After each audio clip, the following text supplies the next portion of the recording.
No więc w tych wszystkich rozmowach koncepcyjnych, które mieliśmy na początku, jakby wyszło nam, że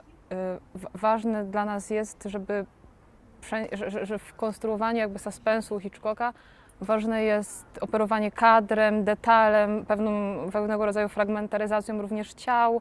i zastanawialiśmy się, w jaki sposób przenieść to na scenę, bo oczywiście za pomocą jakby kamery i montażu w filmie wygląda to zupełnie inaczej. I z tego wyszło, że potrzebna nam jest jakaś rzecz, która będzie nam naszą scenę dzielić i którą będziemy mogli operować na różne sposoby. Na początku myśleliśmy o pewnego rodzaju kurtynach, ale ponieważ ja postanowiłam sobie na początku, że jakby wszystkie elementy, które będą pojawiać się na scenie, będą w jakiś sposób wywodzić się z filmów Hitchcocka i będą mieli z nimi jakieś połączenie, w taki sposób wpadliśmy na to, że mogłyby to być żaluzje, które oprócz tego, że jakby spełniają wszystkie te spełniają się dobrze we wszystkich tych zadaniach, które na początku sobie postawiliśmy. Mają też tę opcję, że możemy nimi operować na zasadzie, że coś widzimy, czegoś nie widzimy, coś jest widzialne tylko trochę. No więc w taki sposób doszło do tego, że postawiliśmy je na scenie.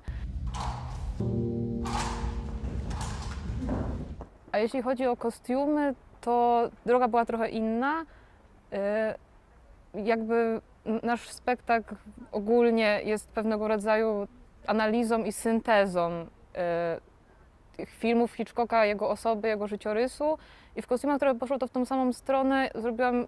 na podstawie jakiejś tam bazy danych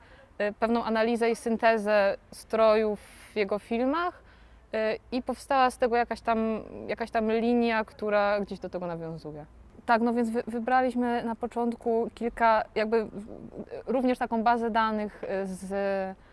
przedmiotów, które najczęściej w filmach Hitchcocka się pojawiają, bo one również są tam bardzo ważne i są to przedmioty, które powtarzają się poprzez różne filmy, czyli telefon, rękawiczki, sznur, nóż i jakby potem z tych rzeczy podaliśmy je aktorom i już tylko jakby z obrębu tych iluś tam wybranych przedmiotów staraliśmy się wybierać już te, które rzeczywiście nam będą potrzebne do spektaklu.